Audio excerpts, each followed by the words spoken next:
Halo, selamat pagi pemirsa Was-Was. Dengan suasana hangat pada pagi hari ini, saya Indah Alex akan menemani Anda di mana lagi kalau bukan di Was-Was. Untuk itu, pastikan Anda jangan beranjak kemana-mana karena berita yang kami sajikan bukan sekedar berita, sebab Anda patut was-was sebelum menyaksikan Was-Was.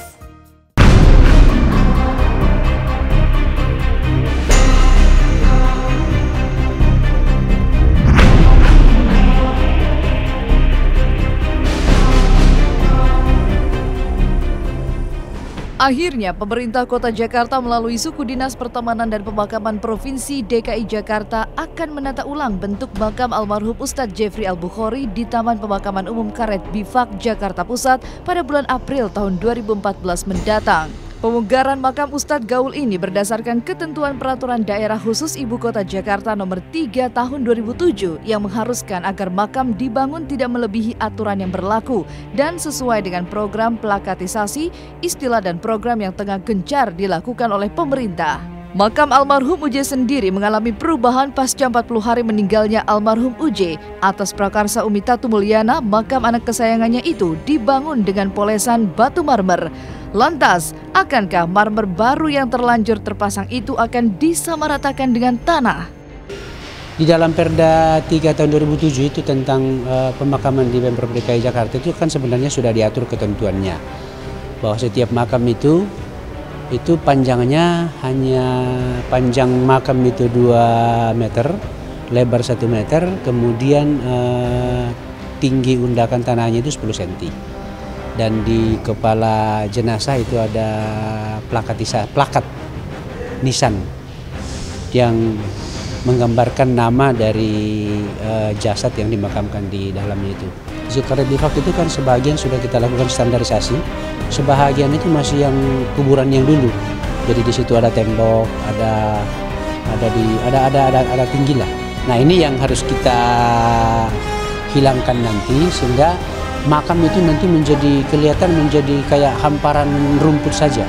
Kalau plakatisasi itu tidak membongkar makam. Tidak ada makam yang kita bongkar, jadi standarisasi makam aja. Kalau yang sebelumnya itu, makam-makam itu kan di atasnya itu kan ada tembok pembatas. Tembok pembatas inilah yang kita hilangkan di atasnya. Makam itu kan jauh di bawah. Kita tidak menyentuh ke dalam. Tetapi tembok saja yang kita hilangkan dan kita ganti menjadi undakan tanah.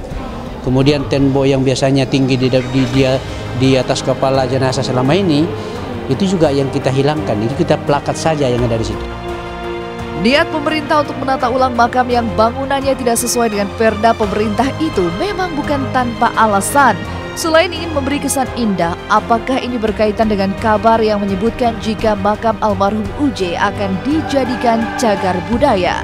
Sehingga nanti itu jadi taman. Fungsinya apa? Pertama itu adalah supaya dia menjadi ruang terbuka hijau. Kalau dibilang cagar budaya, ya hampir semua makam itu kan bisa jadi cagar budaya semua. Kepastian Sudin Pemakaman DKI Jakarta untuk segera merapikan makam almarhum UJ pada bulan April tahun 2014 mendatang memang tak bisa ditentang lagi. Walau berat, Umi Tatu Mulyana hanya bisa pasrah dan mengikuti anjuran pemerintah untuk memberi hamparan rumput serta plakat nisan saja pada makam anak tercintanya itu.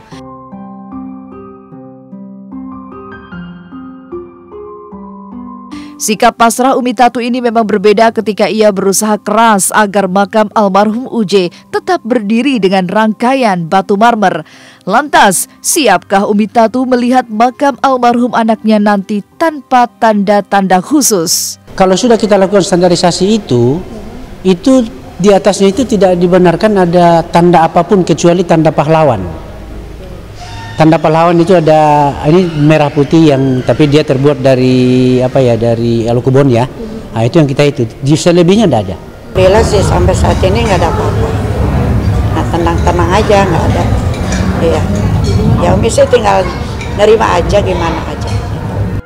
Keluarga almarhum UJ terutama Ustadz Aswan Faizal awalnya juga menentang soal wacana pemugaran makam adiknya. Namun kini sang kakak tertua itu pun mengikuti anjuran Sudin Pemakaman. Selain itu, Ustadz Aswan pun sempat bercerita bila orang-orang di sekitarnya pernah bermimpi tentang almarhum UJ.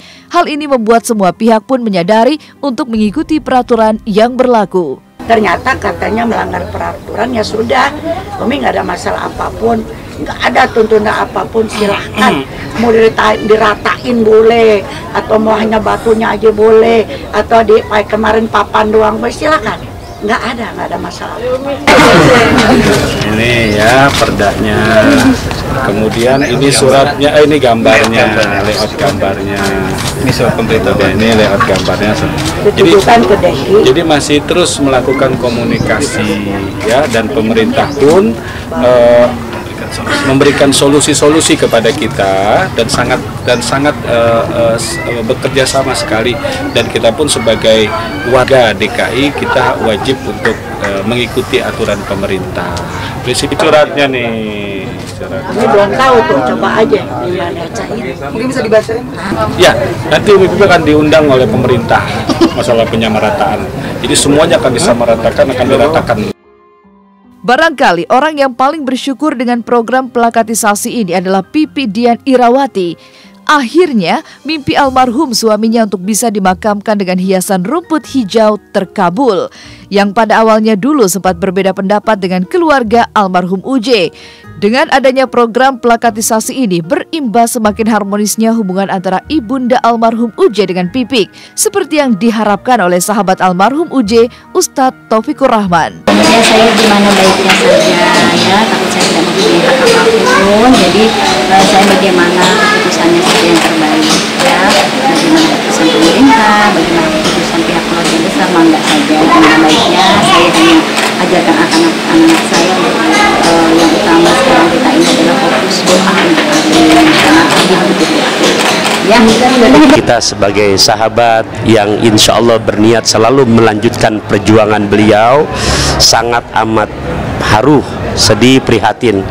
Ya, kita yakin beliau ya termasuk, karena yang menyolatkan bukan nominal jumlah sedikit, ribuan. Nah, kita meyakini isyhadu min ahlil khair. Makanya ya sudah yang kita ambil hikmahnya. Nah, mudah-mudahan untuk sekarang betul-betul ya kita minta pada Allah juga kepada ya di keluarganya, mudah-mudahan terus ya ayu ting-ting makan opak, yang penting selalu kompak ya.